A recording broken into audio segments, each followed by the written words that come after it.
Bueno, nuestro mensaje del día de hoy, hermanos, se va a centrar en el versículo 9 de la primera carta del apóstol Pablo a los Corintios. Y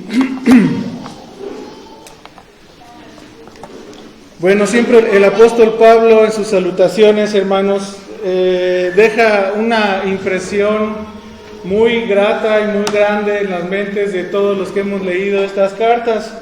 Siempre sus saludos y siempre sus oraciones están cargadas de frases cuidadosamente elaboradas, ¿verdad?, por él.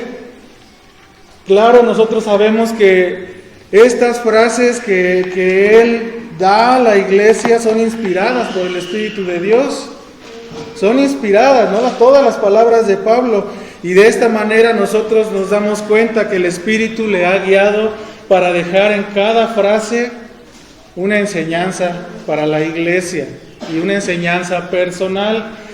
Y aquí es lo que vamos a ver en esta mañana. Ahí en 1 Corintios 1:9 dice el versículo así, dice: fiel es Dios, por el cual, dice, fuisteis llamados a la comunión con su Hijo Jesucristo, nuestro Señor. Y bueno, podemos ver algunas palabras adelantándonos un poquito, ¿no? Vamos a ver solamente 2 puntos. Dice: fiel es Dios. Este es el primer punto, pero ahorita vamos a hacer algo. Vamos a cambiar el orden de estos dos puntos que vamos a poner aquí.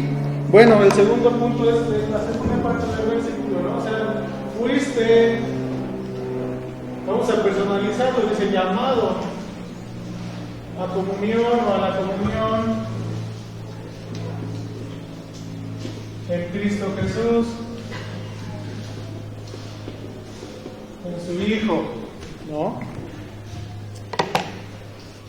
Y bueno, comenzamos viendo así, o sea, fiel es Dios. Nosotros nos damos cuenta que en este mundo, por el estudio de los atributos de Dios, nos damos cuenta que Él es quien sostiene las vidas, nos damos cuenta que Él es el que sostiene el mundo entero, ¿verdad?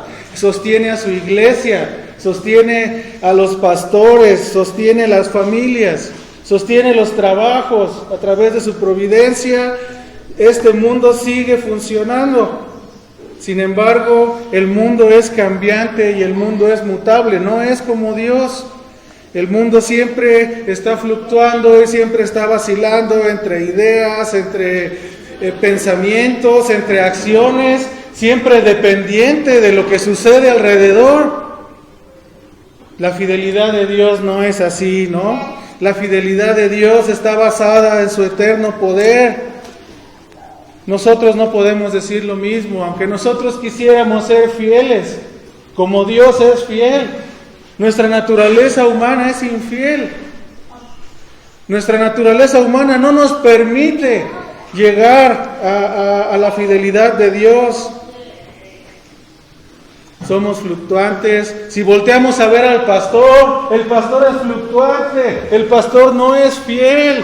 Es esforzado, el Espíritu de Dios le da las fuerzas y el entendimiento, pero por su naturaleza humana no es fiel. No es fiel. Así como nuestro vecino, no vamos a confiar que nuestro vecino recoja su patio, ¿no? El vecino va a fallar y nosotros nos vamos a enojar con el vecino, ¿verdad? O nos vamos a enojar con nuestro hermano porque nuestro hermano no trabaja como debería trabajar, como la Escritura lo dice. Pero tenemos que tener siempre en mente, no justificando el pecado de los otros, ¿verdad? Pero nosotros sabiendo que nuestro hermano, que el vecino, que el pastor, que el maestro, que el músico, que quien sea, no tiene el poder de Dios para ser fiel como Dios es. No tiene ese poder. Va a caer. Nosotros vemos pies vacilantes, ¿no? Y vemos que todo este mundo está en un continuo proceso, le podemos llamar, de transición y de cambio, y casi siempre es un proceso degenerativo. Casi siempre es un proceso degenerativo, ¿sí? Incluida la naturaleza. ¿Sí? Aquellos que han pensado que la evolución es verdadera, vean la Escritura, vean la propia vida.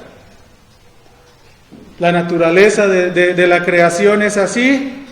Una creación que ha sido caída, dice la Escritura, que clama por la redención, pero que va quedando, ¿no? Se va envejeciendo, va llegando al final hasta que el Señor mismo venga, ¿no? Y termine con todo esto y nos dé cielos nuevos y tierra nueva. Pero mientras tanto, estamos en un proceso degenerativo, ¿no? Lo llamamos degradación. Si usted es fiel, puede quedarse de 25 años, no, que usted lo planeara, ¿verdad? Usted puede planear salir de vacaciones el fin de semana, pero usted no tiene el todo poder de Dios ni su omnisciencia para saber lo que va a pasar. Solamente a lo mejor pudiera ser que yo tenga planes para abril y en marzo nos encierren otra vez. No tenemos la visión del Señor, que ve todo, dice, de una pasada, ¿no? Y viendo que todas estas cosas terrenales pasan, la raza humana prefiere no verlo, y el que lo ve se llena de desesperanza, se llena de incertidumbre, porque no sabe qué es lo que va a suceder el día de mañana, no sabe, como decía el sabio, ¿no? O sea, ¿para quién va a trabajar? No sabe para quién va a acumular riqueza, conocimiento o lo que sea. Todo es vanidad, ¿no? Decía Salomón, vanidad de vanidades, todo es vanidad. Todo está encaminado y enfilado a terminarse. Pero la Escritura, que es palabra de Dios, también es fiel. La Escritura es fiel. Y la Escritura nos da a nosotros la esperanza. En muchos pasajes nos da esperanza, y a mí me ha llamado mucho la atención. Dice, fiel es Dios por el cual fuisteis llamados a comunión con su Hijo. Pero es una esperanza que no es una esperanza global, no es una esperanza para todos, y eso debe sacudir la vida de los incrédulos y de los pecadores. Porque es una esperanza para los llamados. Es una esperanza para los elegidos de Dios, para aquellos a los que Dios les ha dicho esforzados por entrar,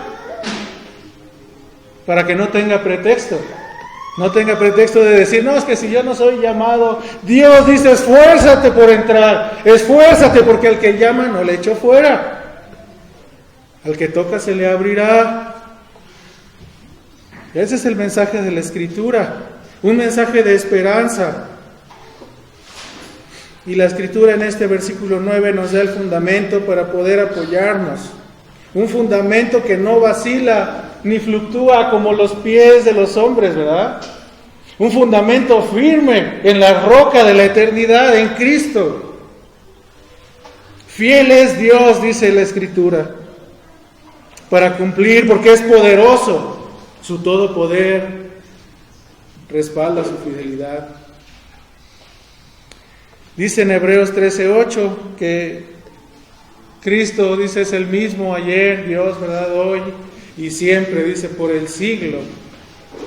Y entonces un fundamento que no perece, que no termina, es nosotros a quien debemos de buscar este fundamento, ningún otro fundamento. Todos los hombres somos falibles. Tenemos, al contrario de lo que dice la sociedad, que somos intrínsecamente buenos, somos malvados desde el nacimiento.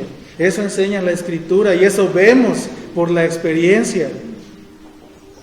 Este fundamento, dice la Escritura ahí en Santiago 1:17, que toda buena dádiva y todo don perfecto, dice, proviene de lo alto, ¿no? Del Padre de las luces.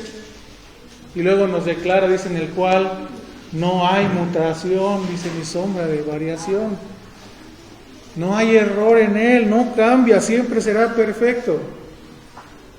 Y estos pasajes que hemos citado, ¿no? Hebreos, Santiago y otros muchos pasajes, ¿no? Nos muestran el carácter inmutable de Dios y su fidelidad, ¿no? Se tienen como fundamento para los pies de los creyentes, para los pies de aquellos que han sido alcanzados.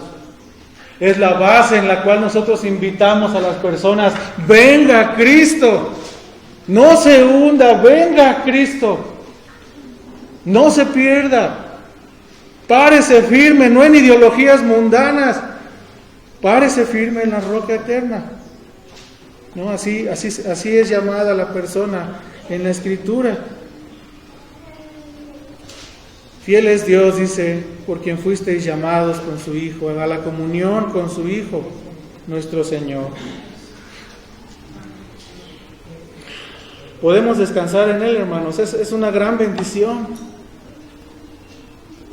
saber esto, es una gran tranquilidad saber, y más ahora que vemos para un lado y unos dicen una cosa de las inoculaciones, vamos a decirlo así, ¿sí? Otros dicen otra cosa de la enfermedad, de la incertidumbre en las finanzas, no hay certeza en este mundo para nada, más que solamente en la roca, más que solamente en la Escritura. Entonces, hasta que el alma de una persona se ancla, ¿no? Como dice ahí mismo en el libro de Hebreos, allá donde estábamos primero, 6:19, ¿no? Podemos descansar, que se ancla a través del velo y estamos seguros dentro, con la comunión con Él. Solamente ahí podemos descansar, solamente ahí podremos tener paz y seguridad.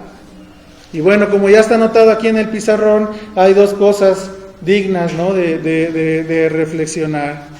O sea, una es esta declaración de que Dios es fiel, y la otra es lo que Dios hace para manifestar su fidelidad. ¿Qué hace Dios para manifestar su fidelidad?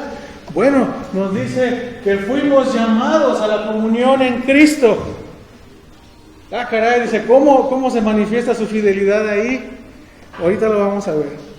Vamos a ir con el favor de Dios hacia allá, ¿no?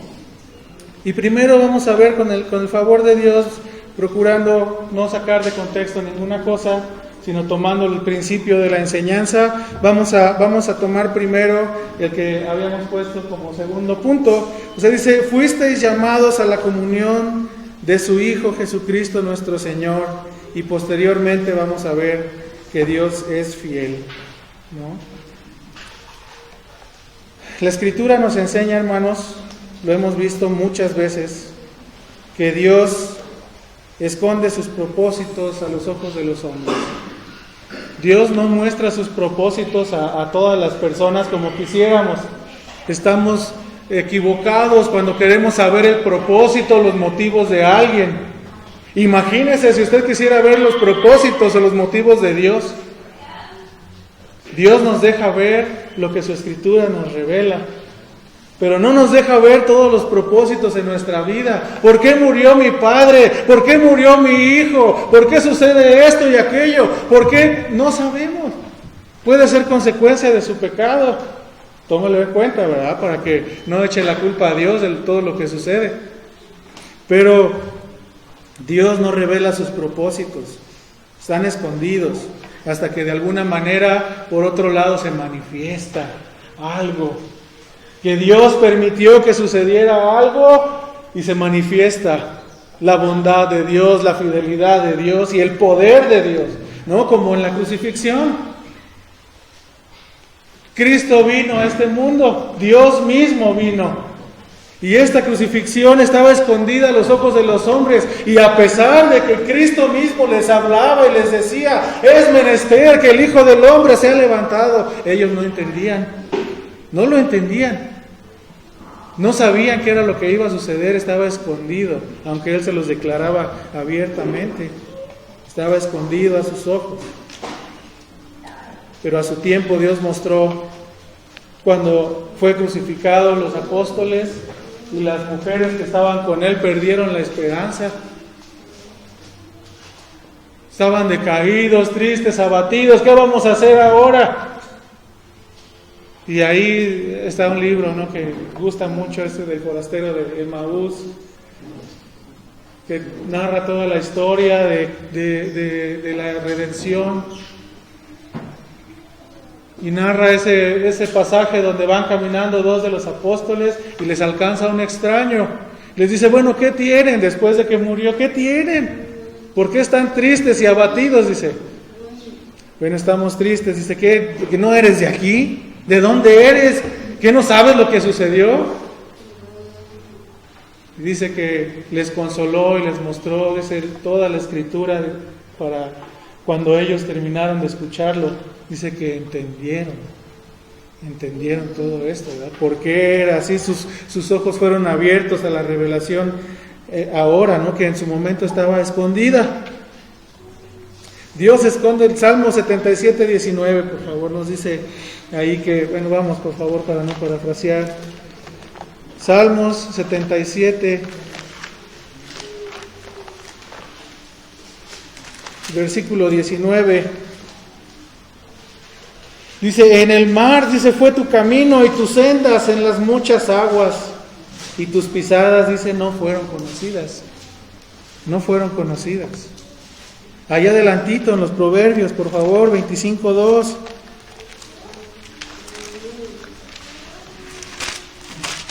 Proverbios 25 y versículo 2. Dice, gloria de Dios es encubrir un asunto. Gloria de Dios es encubrir un asunto. Dice, pero honra del rey escudriñarlo, ¿no?, refiriéndose a los reyes de Israel, del reino del norte y del sur, que tenían esa obligación de escudriñar todos los asuntos. Pero la primera parte es la que nos atañe ahorita, ¿verdad? Gloria de Dios es encubrir un asunto. Las cosas ocultas, versículo conocido, ¿no? Deuteronomio 29:29. Las cosas ocultas pertenecen a Dios, mas las reveladas, dice, a los hombres, ¿no? Ocupémonos de las cosas reveladas. Las cosas ocultas están en las manos de la roca, del Todopoderoso. Entonces, hermanos, ¿cuál es el propósito? Porque fuisteis llamados, dice, a la comunión de su Hijo Jesucristo nuestro Señor, o en su Hijo Jesucristo. Las dos cosas vienen en versiones diferentes, es correcto. ¿Cuál fue el propósito? Así como el propósito de la crucifixión fue salvar a los elegidos de las ruinas del infierno, ¿no?, de la caída, y aunque estaba oculto a los ojos de los hombres, asimismo los propósitos de Dios en la comunión con Cristo nos eran ocultos, pero ahora nos son revelados a través del Nuevo Testamento. Esto mismo ocurre en el alma, ¿no? Vamos a ir ahí en el texto, dice, la pregunta es, ¿cuál es el propósito al comenzar una obra en el corazón? No una obra de gracia en el corazón de un hombre, de una mujer. ¿Cuál es el propósito? Ahí en el texto nos dice, porque fuisteis llamados a la comunión con su Hijo Jesucristo nuestro Señor. Este es el objetivo que Cristo tenía en mente. Llamarnos y llevarnos, ¿no?, a la comunión con Él, a la comunión con el Padre a través de esa obra preciosa y maravillosa. Llevarnos a la comunión viva con el Señor de la gloria.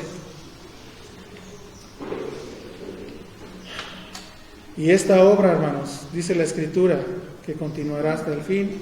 El que comenzó en vosotros la obra también la terminará, porque fiel es Dios. Dios es fiel, continuará hasta que se cumpla todo lo que Él se ha propuesto. Todo. Vamos a personalizar esto un poquito. Ya sabe que nos gusta confrontar con la Escritura nuestras almas, nuestras vidas, pero a diferencia de esta confrontación, de las confrontaciones más comunes que son para el pecado, aquí esta confrontación es para que valoremos nosotros la obra de Cristo. Vamos a personalizarlo. O sea, digamos que usted, que está aquí sentado, es un vaso de misericordia de Dios. Digamos que usted fue escogido desde antes de la fundación del mundo. Que usted fue llamado eficazmente y fue traído a través del impulso del Espíritu de Dios. Y sabes entonces que Cristo murió por ti y que echó todas sus transgresiones en su espalda y que fueron pagadas en la cruz. ¡Qué maravilla, ¿no? Cuando nosotros lo vemos de esta manera, podemos ver tranquilidad alrededor de un mundo caído, de un mundo que se enfila a la perdición. El objetivo, el objeto, ¿no?, a donde apuntaba Cristo, era llamarte por su gracia y llevarte a la comunión con Él, reconciliarte con el Padre a través de su obra. Aquí la pregunta sería entonces, ¿cómo somos encontrados primero? ¿En dónde estamos antes de ser llamados para poder entender esta obra de gracia? Nos encuentra lo que un predicador llamado Philpott, que se apellidaba Philpott, J.C. Philpott, él decía que nos encontró Dios en una comunión también, pero en una comunión sensual. ¿Qué quiere decir esto de una comunión sensual? O sea, no quiere decir forzosamente algo sexual, ¿verdad? Sensual, sensorial, con aquello que nosotros podemos ver y sentir, con aquello que nos causa placer, con aquello que nosotros podemos palpar. Así nos encontró Dios en este tipo de comunión. Ahí nos encontró. En comunión con objetos sensibles. ¿Cómo son estos objetos sensibles? Nuestras necesidades pueden ser una de ellas. Personas ocupadas siempre, todo el día, en nuestras necesidades. En trabajar, comer, dormir, ¿no? Dirían los naturalistas, reproducirse y morir. Así es este asunto. Ahí nos encontró Dios, como perros, como cerdos, como animales, por nuestro propio pecado. Ahí nos encontró, queriendo hacer ¿qué? Simplemente sobrevivir a este mundo. Y Dios nos ha sacado de ahí.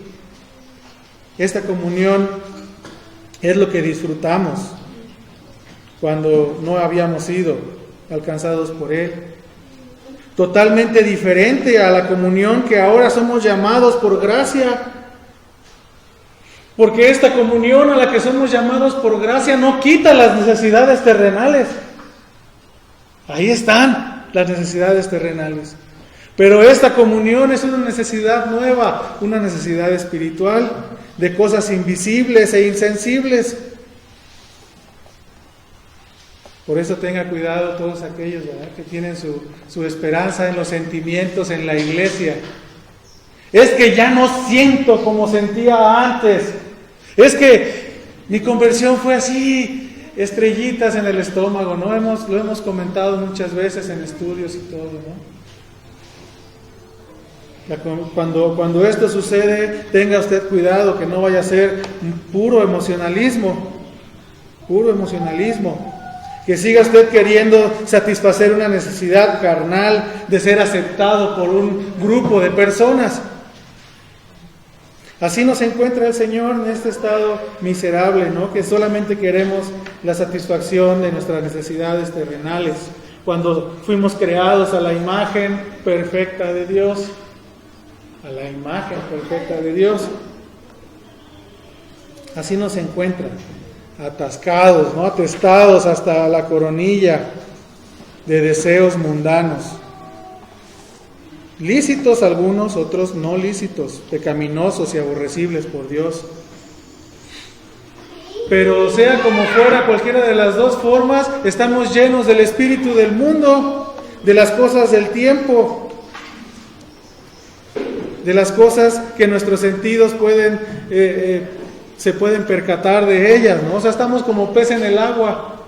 Nuestra necesidad, ahí está, ¿no? Y ahí búscale, y ahí andamos siempre, buscando nuestras necesidades, esperando ver un trozo de comida para ir voraces atrás de él o para satisfacernos. Entonces, ese es nuestro deleite en el mundo. Ese es el deleite del mundo. Ahí estábamos nosotros también. Aunque digamos es que trabajamos por necesidad. Sí, trabajas por necesidad, pero es para tu necesidad, para tu deleite, para lo que tú anhelas, ¿no? Además de tus necesidades. No solamente trabajas por tus necesidades. Cualquiera que diga eso, yo le puedo decir que es un mentiroso, ¿no? Todos trabajan y quieren, anhelan algo en este mundo, aparte de sus necesidades primarias. Bueno, cuando Cristo nos encuentra, cuando Dios nos llama, es menester, es necesario que esta comunión con el mundo se rompa. Que se rompa esta comunión con las cosas sensuales. Porque si hay comunión con las cosas sensuales, no puede haber comunión con Dios. Esto es una realidad. No puede haber comunión con Dios si usted tiene relaciones con el mundo, ¿no? Comunión con Él. Y esto no quiere decir que nos vayamos como ciertos grupos se apartan y se van allá a hacer determinado tipo de alimentos lácteos, ¿no? Y vivir de eso. Pues esto no quiere decir eso, ¿no? Pablo nos lo dice ahí, dice, si quisiera que no te juntaras con los impíos, sería necesario que salieras del mundo, pero no es con ellos con los que no debes de juntarte. Es con los que diciéndose hermanos, justos, limpios, vivificados por el Espíritu, siguen viviendo como el mundo. Con esos es con los que no debes de juntarte, ¿no? Eso es solamente un comentario, pero sí debemos de romper toda esta relación, esta comunión sensual con el pecado. ¿Cómo debe de ser rota esta relación con el pecado? ¿Cómo podemos llegar a la comunión con Dios? Bueno, por la Escritura sabemos que para el hombre es imposible, pero para Dios todo es posible. ¿Cómo se rompe entonces? Primeramente tiene que llegar la palabra de Dios a nuestras vidas. Si la palabra de Dios no ha llegado a nuestras vidas, esta comunión con el mundo no puede romperse. La palabra de Dios, la ley de Dios que tanto aborrecen, incluso iglesias mal llamadas evangélicas, aborrecen la ley de Dios, y a todo el que predica la ley dicen, eres un legalista. Cuando les dices, apréndete los mandamientos, porque sobre estos vas a ser juzgado, y no te lo sabes. ¿No sabes cómo vas a ser juzgado? No te sirven para salvarte. Eso sería legalismo. Cumple toda la ley, carga estas cargas para que puedas ser salvado. Eso es legalismo. La ley no te va a salvar, pero si no te la sabes, no te exime de pecado. Aprendámonos la ley de Dios. Aprendamos la ley de Dios. Entonces, hermanos, cuando esta ley llega a la vida, llega de una persona, o sea, la naturaleza de la ley, la espiritualidad del mandamiento, ¿no? que Cristo nos explica en Mateo. La espiritualidad entra hasta el corazón y entonces la comunión con el pecado, la comunión con lo terrenal se rompe. Ya no hay comunión con el pecado. ¿Por qué? Ya no hay una relación así de compadres, ¿no? Por decirlo así. Porque la ley te confronta y la ley te prende el foco y te dice, esto no es correcto, esto tampoco es correcto, aquello que tampoco es correcto. Y entonces de repente te sientes como que ya no puedes hacer nada de lo que hacías, nada. Oyes en el radio una canción así de ese ritmito de... No lo voy a cantar. de reggaetón, viene a tu mente la sensualidad y viene a tu mente, quita eso de aquí, no, quítalo. No puede haber comunión. No es por el tipo de música, también hay banda. No voy a mencionar a José José. O sea, todas estas cosas, quítalas de mi vista, ¿verdad? De mis oídos. Porque la ley de Dios nos confronta. La ley de Dios rompe en pedazos esta comunión, aunque no entres en comunión con Dios. La ley de Dios te confronta. Por eso, si no hay palabra, si no hay ley, entonces no hay juicio. Entonces, ¿para qué quieres la salvación? ¿Para qué? No sirve. No sirve la obra de Cristo. Es necesaria la predicación de la ley en las iglesias. Es necesaria la predicación de la ley en el Evangelio.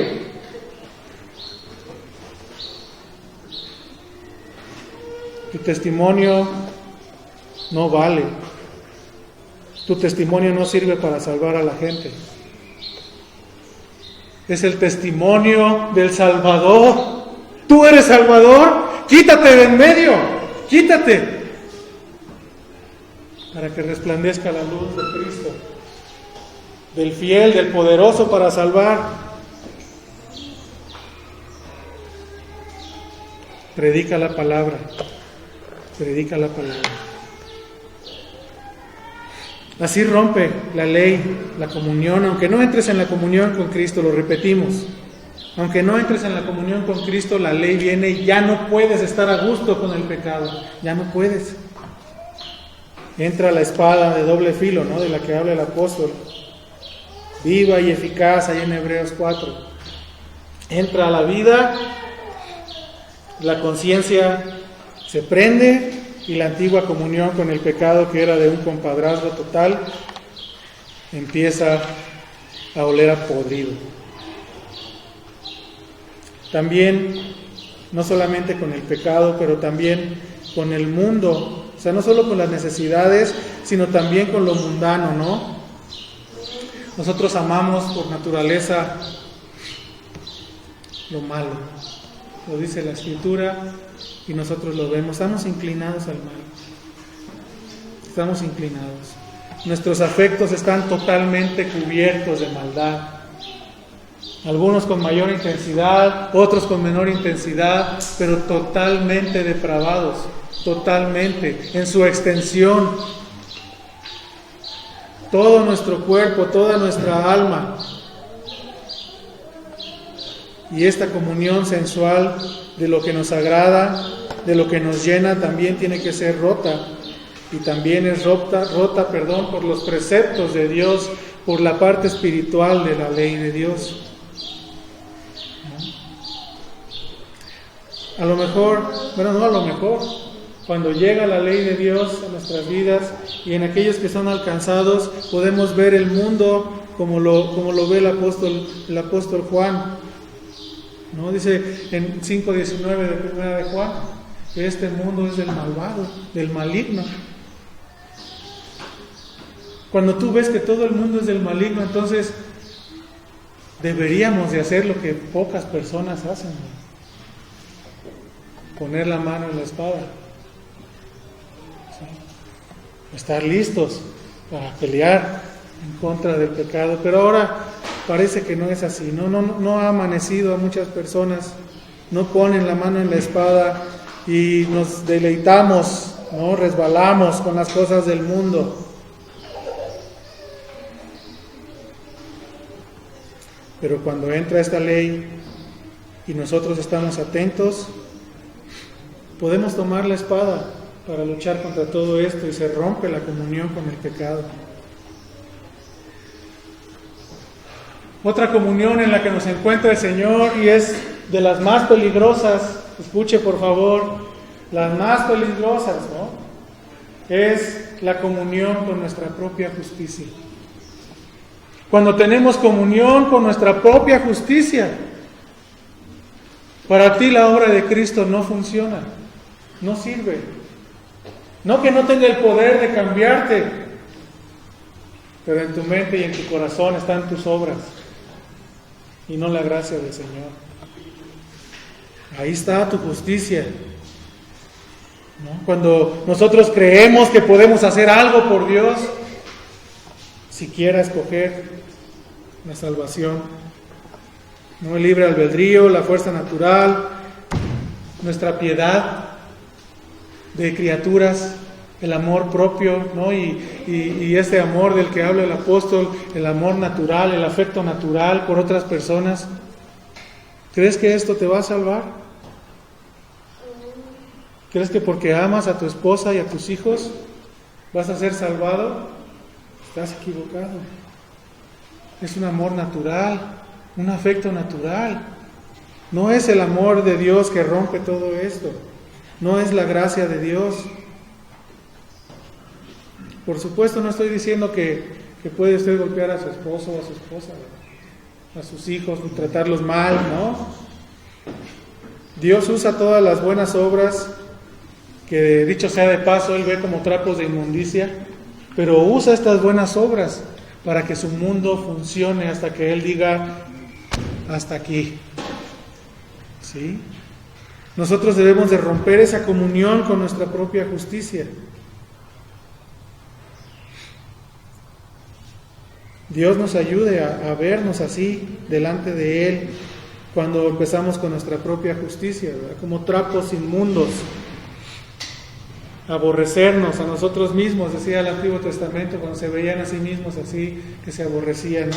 En silicio y en ceniza, en polvo, como el más vil de los viles, no digno de ser volteado a ver.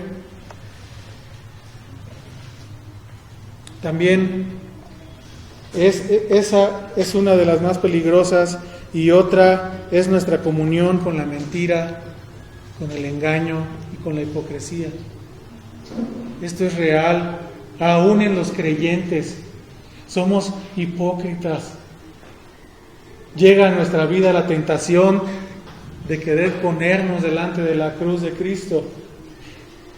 Llega a nosotros esta tentación y a veces caemos, hermanos. Llega el yoísmo a tu vida. Yo, no, ese es el yoísmo. No es Cristo, no lo dices, pero con los actos, con tus palabras, no das a entender que eres tú el que importa, eres tú el que vale, el que hace. No es el yoísmo. La hipocresía y el engaño, ¿no? Dice Jeremías 17, ¿no? Que engañoso es el corazón del hombre y perverso. ¿Quién lo conocerá? Los creyentes lo conocerán. Así dice el texto, hermanos. No dice así. El texto dice, Dios solamente, Dios que pesa los corazones, no, Él conoce el corazón del hombre. Él que ve el interior, aún y nosotros mismos podemos ver nuestro propio corazón malvado, luchando contra el mal, ¿no? Transformado, y somos engañados por nuestro propio corazón de vez en cuando, o de vez en diario. Por eso es necesario el arrepentimiento cada día.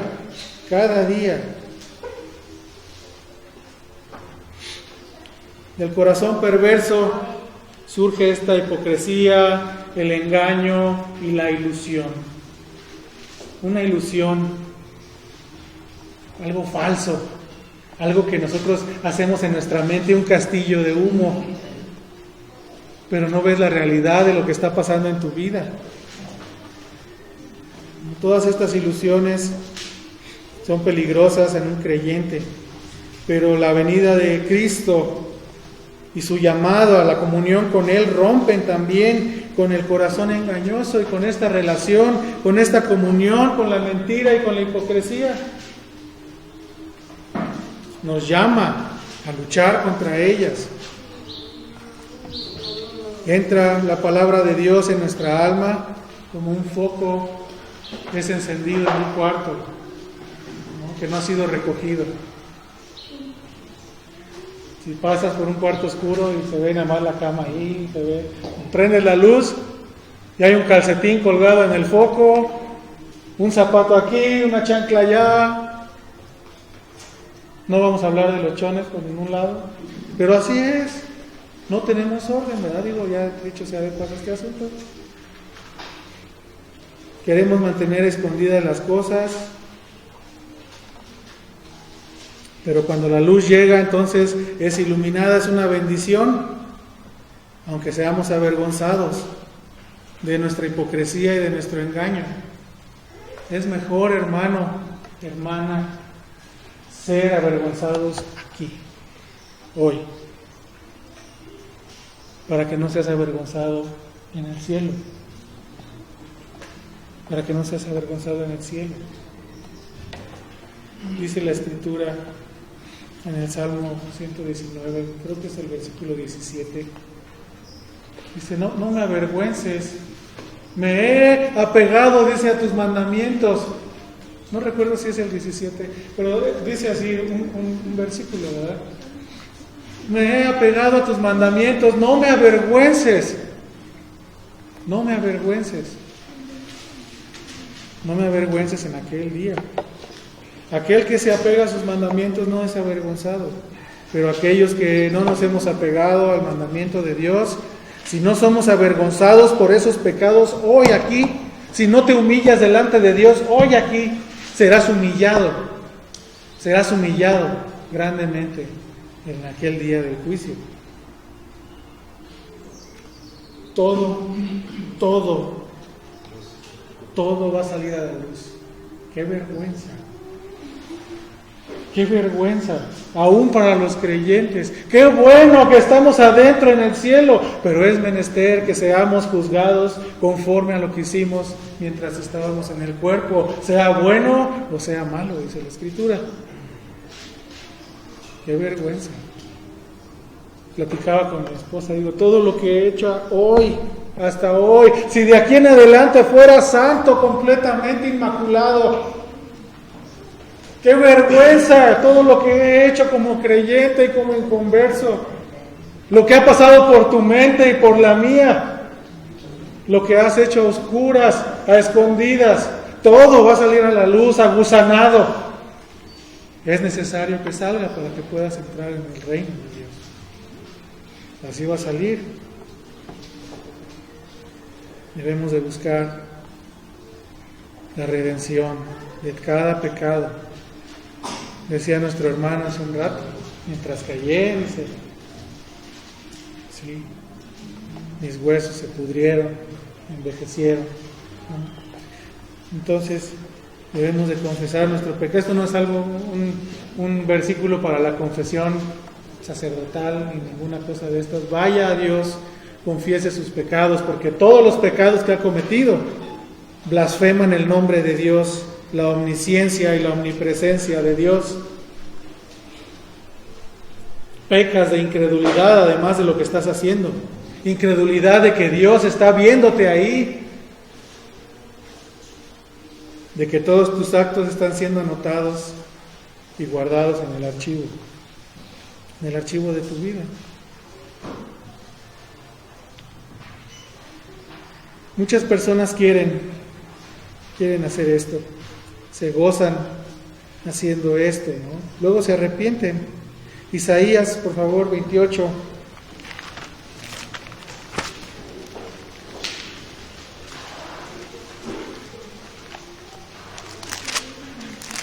Tengo que apurarnos.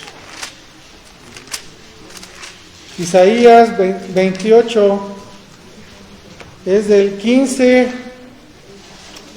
al 17, dice, bueno, del 15 al 14, dice, por tanto, varones burladores que gobernáis a este pueblo que está en Jerusalén, dice, oíd la palabra de Jehová, por cuanto habéis dicho, pacto tenemos, dice, hecho con la muerte, e hicimos convenio con el Seol, cuando pase el turbión del azote, no llegará a nosotros, porque hemos puesto nuestro refugio en la mentira y en la falsedad nos esconderemos.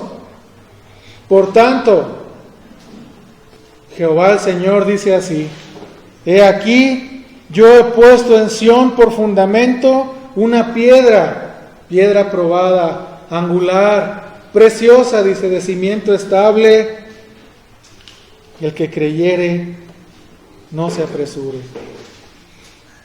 Y ajustaré, dice, el juicio a cordel y a nivel la justicia. Y granizo barrerá el refugio de la mentira y aguas arrollarán el escondrijo. Como sacan a los animalitos, ¿verdad? Las ratas y a las ardillas de los huertos, ¿verdad? Muchas veces les echan agua, sale a la luz. Así es como Dios barrerá con granizo, ¿verdad? Y llenará los escondrijos de agua. Así es. Y solo rompiendo este pacto con la muerte. ¿Sabes? Aunque no quiera, se espanta cuando ve una camioneta negra con un monote ahí parado atrás, con la Santa Muerte, no vamos a decirlo claramente. Mira esos diabólicos. Ellos están expresando lo que el mundo hace. El mundo tiene un pacto con la muerte. No cree que la muerte va a llegar a él y serían capaces de darle todo para que no llegue la muerte a la persona. Debe de ser roto ese pacto con la muerte, un acuerdo sin palabras, ¿no? Y sin papel. Así es ese acuerdo con la muerte. Pásate el rojo, no pasa nada. No pasa nada. ¿No has pensado que ese puede ser tu último rojo? Si hay personas que les ha pasado en verde, su último verde, parpadeando, amarillo. Hay que tener comprensión de esta palabra, ¿no? Tienes un pacto con la muerte, un pacto silencioso, que piensas que a ti nunca va a llegarte, y la muerte no hace ruido, la muerte ahí se queda escondida, ¿sí? Sin hacer alarde de su fortaleza. Ahí está. Sabe, la muerte sabe, el día que quiere, el día que Dios ha establecido, ese día va a llegar y te va a vencer la muerte. Pero tú crees que tienes un pacto con ella. Hay que romper este pacto con la muerte y estar conscientes que vamos a ir a la presencia de Dios a ser juzgados. Es una comunión sensual con la muerte también. Entonces vamos avanzando, hermanos. Vamos a brincarnos algunas cosas. Hay comunión sensual en este mundo con muchas cosas. Y es a lo que somos llamados. Somos llamados a la comunión con Cristo, con el que no puede tener comunión con otra cosa que no sea Él. Si no eres de Él, no puedes tener comunión con Él. Y eso distingue, ¿no?, al pueblo de Dios, a la iglesia de Dios, de los demás pueblos. Así como Israel era distinguido por su búsqueda de la santidad, de orden, de limpieza. Ahí en los libros que estamos leyendo, Números, Deuteronomio, Levítico, todos estos libros distinguen al pueblo de Dios de otros pueblos. Ahora Dios nos llama a la comunión con Cristo. Y en esto se distingue. Es una marca. Anótela en su checklist de marcas de la regeneración. Que anhela la comunión con Cristo, que anhela la comunión con Dios, que quiere tener una intimidad con Él. Así se distingue la obra de gracia en el corazón. Puede haber falsificaciones carnales, pero estas falsificaciones no van a durar para siempre. Tiene que ver usted, si no es una falsificación, su dicho de ser un creyente, para que se afirme en la roca, ¿verdad? Buscar la comunión con Él. Hermanos, si buscas la comunión con Él, amas la comunión con Él, entonces es una marca de que eres creyente y estás llamado a la comunión con Él. Hay que obedecer ese llamado, hay que ir. creo que la advertencia ni siquiera está en su lugar, porque un creyente verdadero busca la comunión con Él, busca esa comunión. Cuando todo este tipo de comuniones con el mundo, con lo carnal, con la muerte, con el pecado, con nuestros deseos insanos, se rompe, la gracia de Dios continúa, no se queda ahí. No solamente rompe la comunión y te deja desamparado, sino que sigue adelante, sigue adelante. ¿Hasta cuándo? Hasta que llegues a la comunión con Cristo. Porque fuisteis llamados a la comunión de su Hijo. Todas las cosas que hemos dicho hasta ahora, que no son la comunión con Cristo, no pueden llevarnos a la comunión con el Padre. Y es importante el mencionar y saber que fuera de Cristo, el Padre es tu perdición.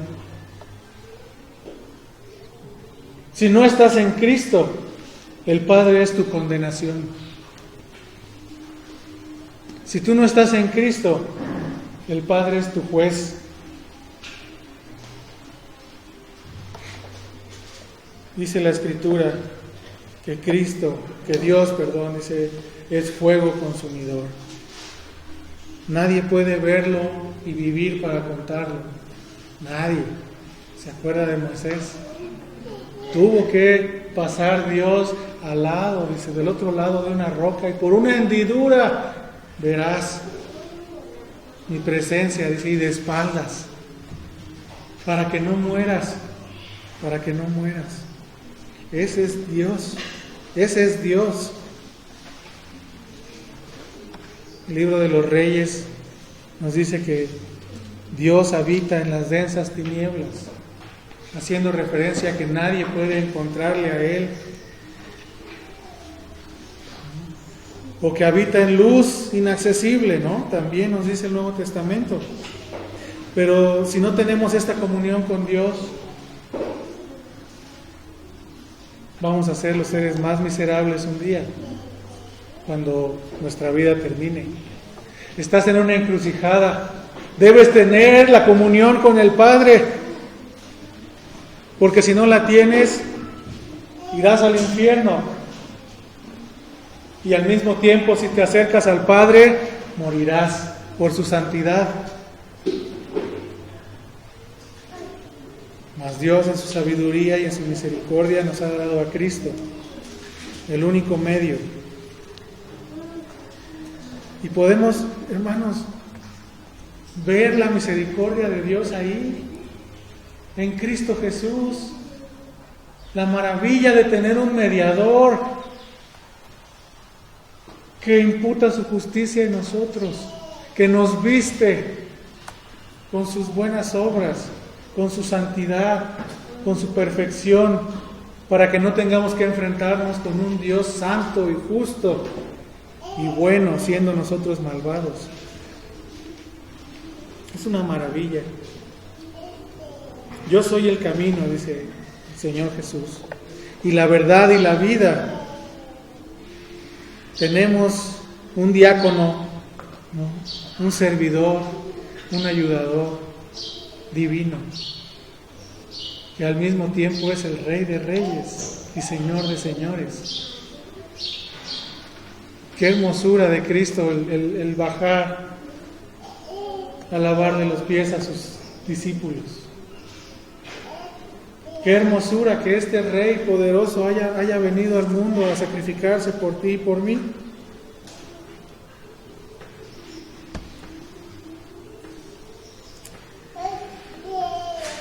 Entonces el gran objetivo de la enseñanza de Dios, cuando Dios enseña directamente a la persona, dice Juan 6:45, ¿no? Que nadie, dice, ya serán enseñados, porque todos serán enseñados por Dios. Cuando Dios te enseña la comunión con Cristo, cuando Dios te revela que esto es lo que debes de hacer, esta enseñanza queda marcada en tu vida, no queda sellada. Vas a Cristo porque necesitas de Él. Y lo dice así: por quien fuisteis llamados, dice, a la comunión, versículo 9, en Cristo Jesús nuestro Señor.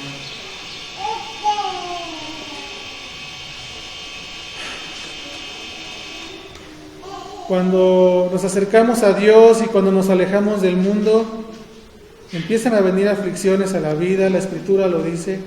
El Evangelio no es un evangelio de prosperidad. Viene todo esto, ¿no? Se voltea contra nosotros nuestros placeres, se voltean contra nosotros nuestros deseos, y ahora viene la carnalidad armada, ¿verdad?, en contra nuestra. Y somos afligidos del cuerpo, somos afligidos también por la providencia de Dios, en la familia, en las tentaciones de Satanás, en la carga de un corazón malo de incredulidad, y es una lista interminable, ¿no? Sin embargo, todo esto se hace provechoso en nuestras vidas. Siempre me ha gustado recordar las veces que íbamos a las vacunas al hospital cuando estábamos chicos. Yo recuerdo que mi papá nos llevaba de la mano y nosotros sabíamos que algo íbamos a hacer ahí al hospital. Algo iba a suceder, porque nunca nos llevaba al hospital más que cuando estábamos enfermos. Y volteabas y le preguntaba a mi papá, dice: papá, ¿por qué venimos al hospital? Y al mismo tiempo, la angustia de saber: hijo, te van a vacunar. Pero la tranquilidad de saber que si mi papá me lleva a ese lugar, es porque no me va a pasar nada. Y la pregunta obligada: papá, ¿me va a doler? ¿Me va a doler? Sí, te va a doler. Poquito. Un ratito. Un piquete. Pero te voy a prestar, no me acuerdo si era un trapo o un calcetín. Ojalá que no haya sido calcetín, pero sacaba un trapo ahí. Te voy a prestar o la camisa o la chamarra, ¿verdad? Y la vas a morder así bien fuerte para que el amor de un padre que es veraz es así. Dios no te dice: cuando vengas a mí será gozo hasta que te mueras, y vas a morir la muerte del justo. Además, un paro cardíaco, tan se acabó tu vida. No, hermanos, la vida no es así. Dios nos dice: vendrán aflicciones, y es menester que seamos afligidos. ¿Para qué? Por eso era necesario tocar cuánta comunión teníamos con el mundo, cuánta comunión queda todavía en nosotros con el mundo. Porque si tú sabes y estás consciente de esta comunión que tienes con el mundo, entonces recibirás de buena gana lo que Dios traiga para ti.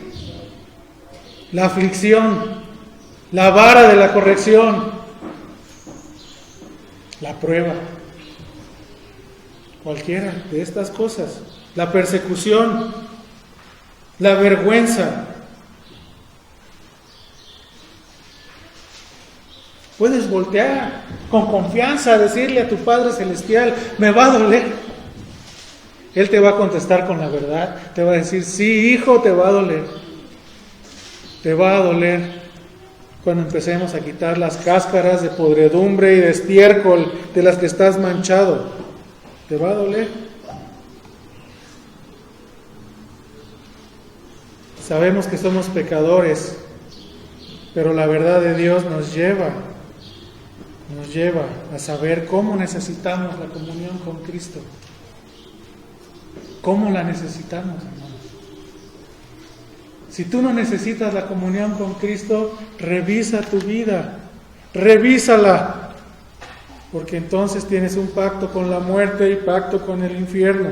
Un pacto que crees que no va a llegar a su cumplimiento. Pero va a llegar.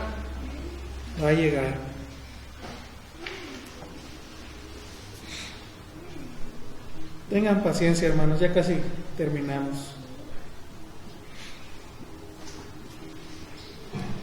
¿Qué es entonces la comunión con Cristo? ¿Es el quedarse a comer después del servicio, después del culto? ¿Esa es la comunión con Cristo? No. ¿Es hablar salmos y cánticos espirituales entre los hermanos? Tampoco. Esa es la comunión con los hermanos. Una es convivencia, la otra es coinonía, la exhortación y el amor hacia el hermano, la edificación de la iglesia. Pero la comunión con Cristo es muy diferente, es muy diferente. Solamente cuando has recibido esta comunión con Cristo puedes hacer estas cosas con sinceridad. Solamente cuando has recibido esta intimidad, eso es la comunión con Cristo. Es una dulce y bendita intimidad, haciendo alusión a un matrimonio, al momento más dulce de intimidad. Cuando tú esperas que tu amado mujer te diga a tu oído, eres mía y yo soy tuyo. Así Cristo le habla a sus hijos. Así Cristo le habla a los que han sido redimidos por Él. Eres mío. Eres mío. Consuélate, porque te he ganado con mi sangre.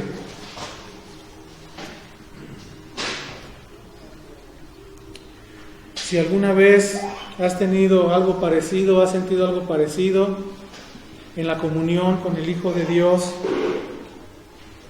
ha sido por lo que sigue. Ha sido porque Dios obró a través de la Escritura en tu corazón.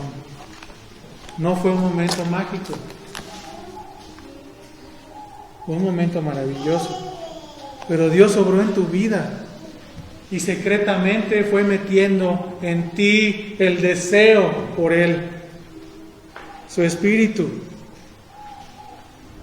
nos dio la fe para recibir la verdad de Dios gloriosa en nuestras vidas. En alguien que no ha obrado es imposible que reciba a Dios. Es imposible que entre al velo, detrás del velo con Él. Esta es la comunión con el amado, ¿verdad? En 2 Corintios 13:14 le llaman la comunión con el Espíritu Santo. Porque solamente el Espíritu Santo de Dios puede darte esta comunión con Cristo. Solamente Él obra en tu corazón para que tú aceptes la palabra. No la aceptas y luego obra el Espíritu. Obra el Espíritu de Dios y te hace apto para aceptar la palabra de Dios. Esto es lo que hace que los verdaderos creyentes, que el pueblo de Dios, que la verdadera iglesia local amen a Dios. Esto es lo que hace que amen a Dios, el Espíritu de Dios. Hace que le anhelemos intensamente. Hace que tenga celo por su iglesia. Hace que tenga celo por su palabra y por su trabajo. Hace que tenga celo por las almas que están perdidas afuera. Eso es lo que hace el Espíritu de Dios.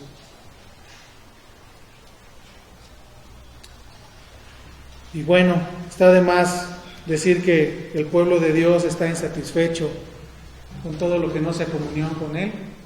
Todo lo que no sea comunión con Dios no satisface el alma del creyente. No la satisface. Aunque a veces engañados quieran ir por las cosas del mundo. No vas a ser satisfecho, recuerda eso, no vas a ser satisfecho.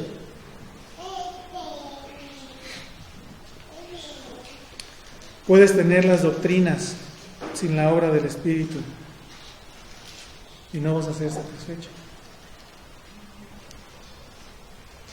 Puedes aprenderte la palabra Pero si el Espíritu de Dios no sella estas verdades en tu corazón y no las imprime ahí en tu mente, no vas a tener comunión con Dios. No vas a tener comunión con Cristo. No puedes descansar en tu justicia. Si te sacaras el melate que anhelas tanto, que no compras, pero que anhelas, que algo pase, que pase por el melate ahí, me regalen un boleto, mejor ve y cómpralo, entrégate ya al mundo. ¿Eso anhelas? Entrégate completamente. No vas a tener satisfacción.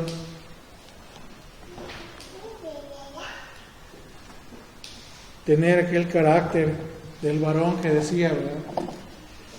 Vosotros escoged, dice, ¿a quién servís? Si a los ídolos, a Dios. Pero yo y mi casa, dice, serviremos a Jehová. ¿Qué determinación? No es una determinación de hombre, es una determinación del Espíritu que mora en ti si eres creyente y en mí. Pídele a Dios que te dé esa determinación. Pidámosle al Señor que nos dé esa determinación. El mundo no nos va a llenar. Podemos decir así como el salmista, ¿no? ¿A quién tengo yo en los cielos? Sino a ti. Y fuera de ti nada deseo en la vida. Nada deseo. Salmo 73. Es lo único que satisface el alma del creyente.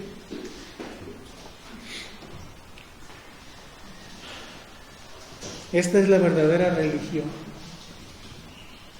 por el significado de la palabra. Alguien que está constantemente buscando la comunión con Cristo, no yendo a la iglesia, no leyendo la Biblia. Escuche, buscando la comunión con Cristo. Esto ayuda porque es la palabra de Dios. Pero puedes leerla sin estar buscando la comunión, sin estar buscando más que simplemente conocimiento.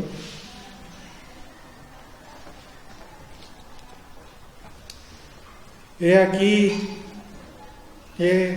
yo te he esculpido, dice, en las palmas de mis manos. Tus barreras, ¿no? Tus muros están siempre delante de mí, le decía Jehová a Israel. Así estamos los creyentes, somos esculpidos por su mano y nos lleva a la comunión con su Hijo.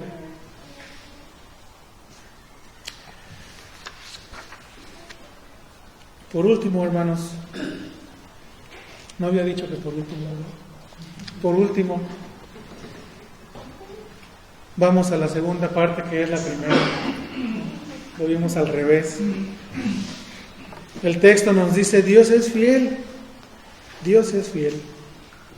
Podemos estar ciertos en la roca. ¿Vemos en el mundo incertidumbre? Sí, pero en Cristo no hay incertidumbre. No hay sombra de variación en Él. Dios es fiel.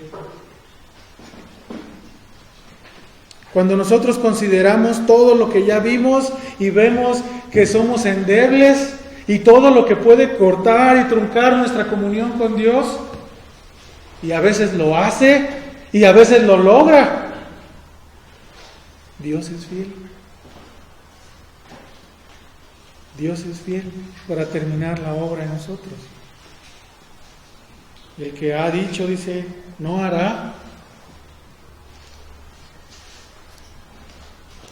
Él es fiel y ha determinado que ustedes, hermanos, y que yo vayamos a la comunión en Cristo.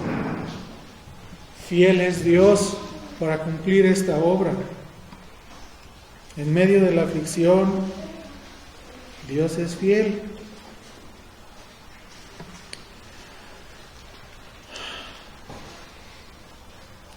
Cuando vemos la primera parte, vemos que nosotros hay todo lo posible para quitar la comunión con Dios. Hay deseos malvados, hay deseos de satisfacción, hay deseos de no sufrir, hay deseos de flojear, pero por la gracia Dios nos ha dado el Espíritu, es parte de su fidelidad. El esfuerzo con el que te levantas en la mañana, a las 3 de la mañana, a las 4 de la mañana, o con el que no duermes, no eres tú. En ti está el sueño y las ganas de descansar, pero el deseo de orar y el deseo de estar en comunión con Él es de Dios, porque Dios es fiel. El remanente de pecado que hay en nuestras vidas es enemistad contra Dios. Dice Romanos 8, la mente carnal es enemistad contra Dios. Y siendo este el caso, no está sujeta a la ley de Dios, ni tampoco puede estar sujeta. Si se opone a la voluntad de Dios y a su palabra y a sus caminos, nosotros podemos decir, o más bien preguntar, ¿puede tener comunión la maldad y el pecado con Dios? No puede tener comunión. Este es el llamado a la comunión con Cristo. Quítate la comunión con el mundo. Si eres creyente, estás capacitado para hacerlo. Es el llamado, la obligación que tenemos los creyentes.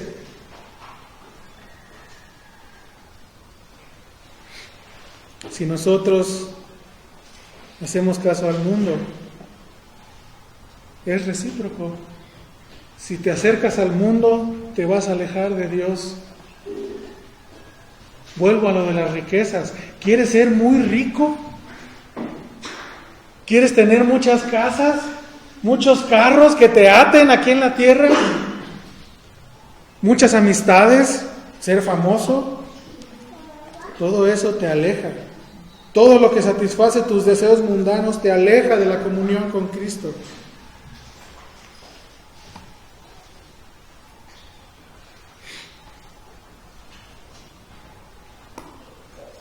Dios que es santo y es puro, no puede ver de otra manera el pecado, hermano. Y si tú quieres las comodidades de este mundo, te vas a alejar de Dios. Si Dios no te ha puesto en riqueza y tú las anhelas celosamente y las buscas incesantemente, te vas a alejar de Dios.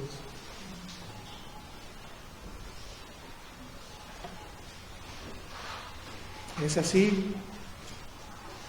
No quiere decir que te acostumbres a tener una vida mediocre. Dios te ha dado manos para trabajar. Trabaja. Honra a Dios con tu trabajo.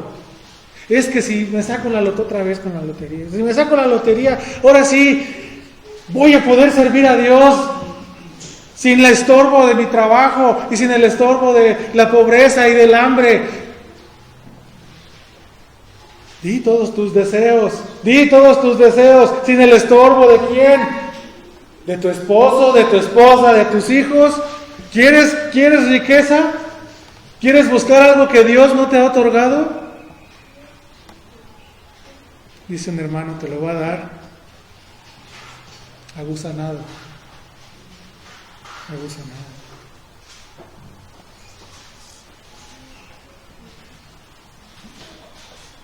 Ahora que están de moda los coches eléctricos, hermano, si quieres un coche eléctrico, a fuerza vas a sacrificar tu comunión con Cristo, y no es porque sea un coche eléctrico de gasolina, ¿no? Es el esfuerzo, algo que Dios no te ha dado. Dios pondrá los medios, te pondrá el trabajo, te pondrá las circunstancias para que tú puedas obtener lo que necesitas y lo que Él requiere de ti. Si Él necesita que vayas a predicar allá a Chihuahua, te va a dar una camionetota a lo mejor. ¿Para qué quieres una camionetota aquí? donde lo único que vas a hacer es atropellar perros, ¿no? Así está la carretera, es lo único que vas a hacer.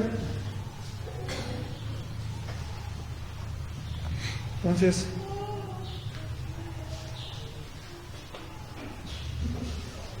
mujer, esposa, ¿quieres mucha hermosura? ¿Quieres salones de belleza? ¿Quieres ropa de marca? Búscala, anhélala. Lo mismo es para ti también, ¿no? O sea, Dios te la va a dar. No abusa nada.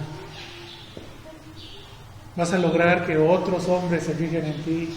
Esto no quiere decir de ninguna manera que no debes de arreglarte para tu esposo. Pero si tú buscas la vanidad y le das entrada y rienda suelta, viene maldición con la hermosura.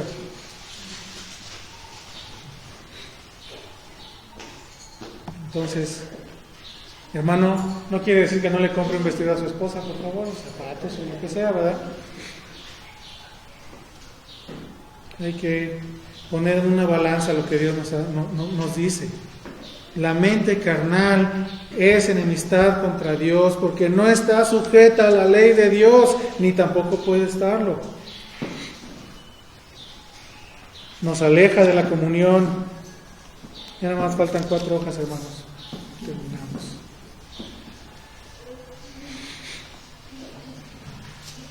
Todo esto que hemos nombrado que se opone a nuestra comunión con Dios, Él es fiel y es poderoso para quitarlo de nuestras vidas sin que nosotros tengamos un temor excedido. Así pasa a veces. Lo personal se los puedo decir.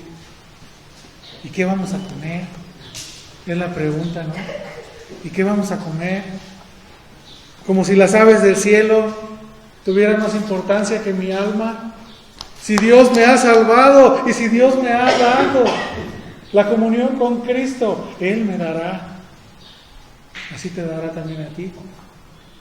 Como te ha dado, hermano, en momentos difíciles, lo hemos visto en nuestras vidas, que de repente llega la provisión de Dios de quién sabe dónde, de su mano, estamos seguros.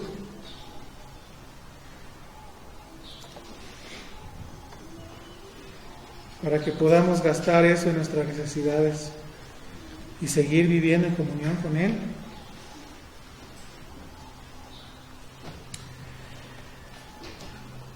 Entonces, hermanos, todo aquel que tiene comunión con Dios se pone de manifiesto en que le necesita. Y la fidelidad de Dios le va a dar todas las herramientas necesarias. A veces la prueba es herramienta necesaria. A veces la necesidad es herramienta necesaria. A veces la enfermedad es herramienta necesaria. Pero sin ella usted no va a poder tener una plena comunión con Cristo. Debemos pedirle a Él que santifique nuestros deseos en la oración, para que no deseemos simplemente quítame esta enfermedad o quítale aquello que le estorba. Dale un buen trabajo con el que pueda hacer esto o aquello. Es un buen deseo de parte de un hermano hacia otro. ¿Pero te has fijado en la voluntad de Dios acaso? ¿Qué tal si lo ha buscado y Dios no se lo ha otorgado? ¿Y tú estás en contra de la voluntad de Dios? La oración modelo no dice, dale de comer a mi vecino en abundancia. La oración modelo dice, el pan diario, dánoslo hoy.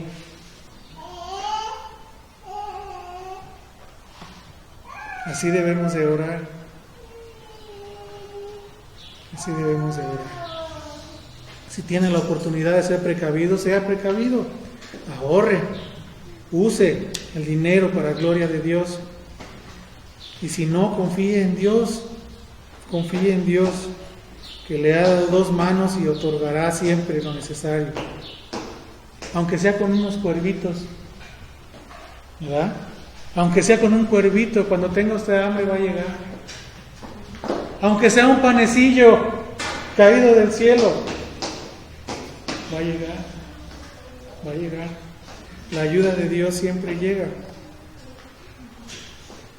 Y si no, puede usted repetir con aquellos tres, Sadrach, Mesach y Abednego: no me inclinaré ante el mundo. No nos inclinaremos ante el mundo. Y a todos aquellos hermanos, a todos aquellos amigos que no tienen esta comunión con Dios, que a lo mejor piensan que tienen esta comunión con su Hijo, pero que viendo las características de la comunión con Cristo, resulta que no tienes la comunión, resulta que no anhelas la comunión. Entonces yo te pido que voltees a ver para abajo, porque como decía Jonathan Edwards, a su tiempo tu pie resbalará. Dice la Escritura en el Cántico de Moisés: a su tiempo su pie resbalará y caerán en caída libre al precipicio, si no tienes la comunión con Dios a través de Cristo Jesús. Puedes tener confianza en el poder de Dios. Dios es fiel. Dios es fiel. Hermanos, gracias por su paciencia. Que Dios nos lleve, hermanos, a tener esta comunión plena con Cristo. Porque vemos que tristemente en la iglesia nos hace falta, no la comunión entre hermanos. Necesitamos más comunión con Cristo para poder amar a nuestros hermanos más comunión con Cristo, más luz, Señor, más luz para tu iglesia, para poder acercarnos al Padre. Padre Celestial, te damos gracias, Señor, por mostrarnos a través de la Escritura y a través de las declaraciones de nuestro amado hermano Pablo, que tú eres fiel para cumplir tus promesas, que tú eres fiel, Señor, para llevarnos a la comunión tan necesaria con tu Hijo Jesucristo, que tú eres fiel para llenarnos de gozo en medio de la tribulación y llenarnos de fuerza cuando estamos cansados, y llenarnos de amor cuando en el mundo solo hay desamor. Y te pedimos que en este amor que tú nos das, nos sigas llevando adelante hasta el final. Ayúdanos a parecernos cada vez más al varón perfecto, a tu Hijo Jesucristo, y a estar conscientes de la imagen de Cristo en nuestras vidas. Que cuando vino al mundo no fue algo maravilloso su cuerpo, sino dice la Escritura que nadie se fijaría en él para que no sobresaliera, sino por la perfección de su obra. Te agradecemos por esta vida tan maravillosa en Cristo. Ayúdanos a ver diariamente de dónde nos has sacado y a dónde nos llevarás. A través de esta comunión, la cual eres fiel para mantener, eres fuerte para mantener hasta el final. Te agradecemos, Señor. Todo esto en Cristo Jesús. Amén.